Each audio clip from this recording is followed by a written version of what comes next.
Good evening. First the headlines, and then all the news in more detail.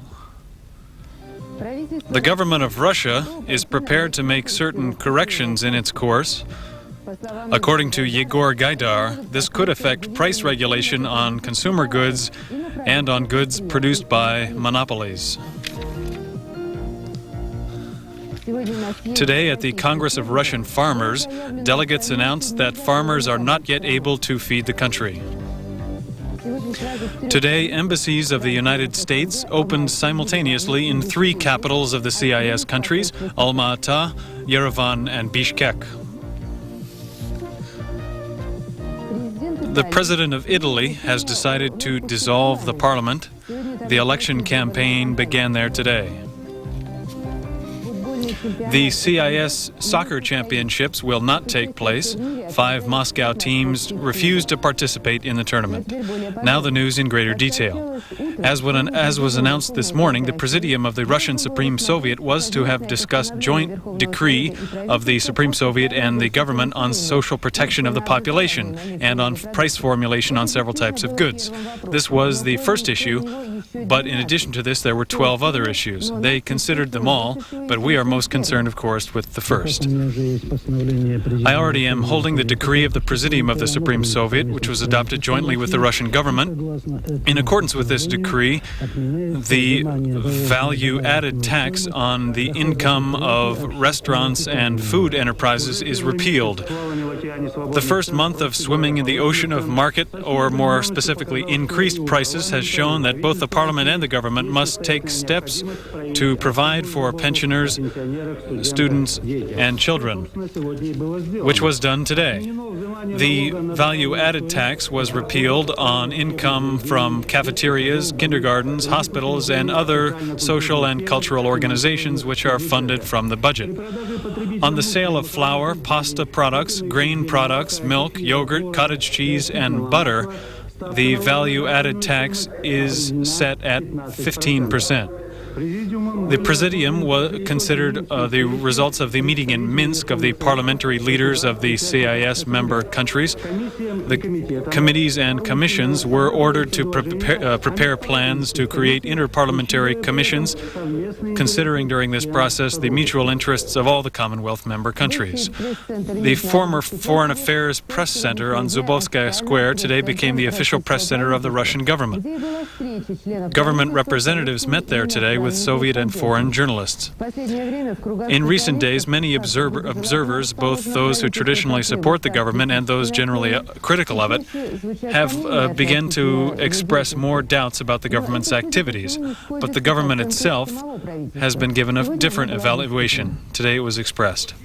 However, according to Yegor Gaidar, the government may make certain corrections in its course, specifically as concerns price regulation on consumer goods and goods produced by monopolies. Most problems of monopolies will recede if the ruble can be made convertible. This, said the Vice Premier, is the main subject of negotiations with the West, from whom the Russian government expects help in creating a ruble stabilization fund of about $5 to $6 billion. In terms of the economic situation in the Russian Federation, Yegor Gaidar noted that in recent weeks, equilibrium is being reached on several goods markets. What is the prognosis for coming months? We believe that if there are no unexpected turns of political events, shall we say, then the rate of inflation in March and February will be relatively low. That is, it will be different from the extreme jumps in prices we saw in January. The most difficult phase of reform is not ahead, although we can expect great difficulties with the structural reorganization of the economy, the freeing of resources from areas where they are not needed in such amounts, the reduction in the number of jobs in these areas, and in redistribution. This is all ahead and will not be easy. In recent days, the Supreme Soviet has expressed harsh criticism of the government, including from the Speaker of the Russian Parliament. How stable is the government's position in the opinion of the Vice Premier? We in the government have no fundamental disagreements and no battle of opinions on the strategic course of reform. At the current time, the President has repeatedly both in private and in public, his full support for the government and his trust for the government. On the question of what policy the Russian Federation should implement, the mayor of St. Petersburg, Anatoly Sobchak, said in an interview with Voice of America that it was necessary to begin with land reform. This is one of the strongest criticisms of the government, along with the issue of privatization. The Russian peasantry gathered today in the building of the former Russian Peasants' Assembly, the Hall of Columns of the House of Soviets. They began the third Congress of the Association of Farmers, Peasants, and Operators of Agricultural Cooperatives. Statistics report that in 1992, there were 60,000 farms registered in Russia. A year ago, there were only 4,500 of them. Unfortunately, their contribution to total production was less than 1%. Livestock farms are not widely developed yet, and each farmer works 9 hectares of pasture on average, which is 6 hectares less than on state and collective farms. Many problems are retarding the development of farming, including equipment that is too expensive, the difficulty to obtain seeds, fuel, and lubricants, and construction materials, and the absence of a support system and good roads. Recently, we have received information that the mood of farmers in Russia is not happy. Our correspondent Alexander Galkin was in the Hall of Columns today and talks about today's mood. Perhaps for the first time after the revolution, this meeting was conducted without protocol. The delegates rejected the agenda and the composition of leadership, which was proposed earlier, but in all, the speeches were productive. No one called for the total destruction of collective farms because farmers are not yet prepared to feed the country. There were proposals to give farmers military equipment without the services of middlemen or exchanges.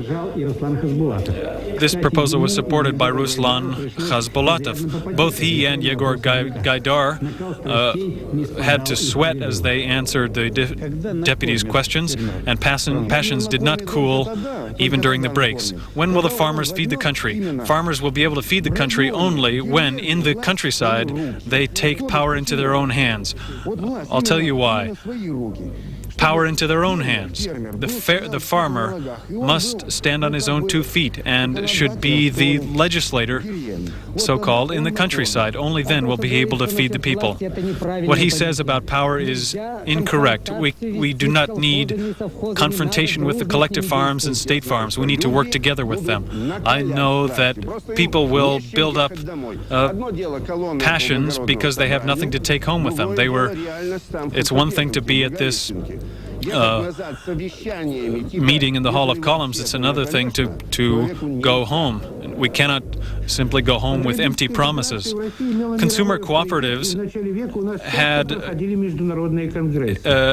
widespread use in the beginning of the century in Russia. Their golden age was during NEP, when stores were filled with goods and the ruble was a respected world currency. And now the consumer cooperatives are standing the test of the market. Their stores still are filled with goods. The advantage of the cooperation system is that it unites production, preparation, processing, and sale. The basis of the system is 22 million farm workers who can buy bread and food in these small stores. Although these small stores, like this one in Ryazan, are unprofitable, they are supported by cooperatives' other enterprises, especially processing facilities. This complex system has 200,000 stores, cafeterias, and restaurants throughout the Republic, and now in the rapid privatization time, people want to take away its positive features, especially its processing facilities and large stores. The issue could be resolved with a law on cooperatives, but it is late in coming. We have proposed a law on consumer cooperatives, and what we're talking about now is the proposal we have introduced there. How will cooperatives be privatized? This question can be decided only by farm workers in their assemblies. It is their property, and we cannot copy privatization in state enterprises. Reviving the institutions which worked well before the revolution, it turns out, is not so simple. We have a new situation and new people, but prices are rising. TASS correspondent reports public opinion poll data in Russia, conducted by the Russian Academy of Sciences, that the cities of the Federation are demanding that the demand for purchases of goods has fallen sharply. In Kirov, people are eating 4 to 5 times less meat than was consumed in comparison with last January. Milk is less by 2 to 2.5 times, and bread by 1.5 times. In Krasnodar and Stavropol, there are many unsold sausages in the store, and in Petersburg, the situation with food is still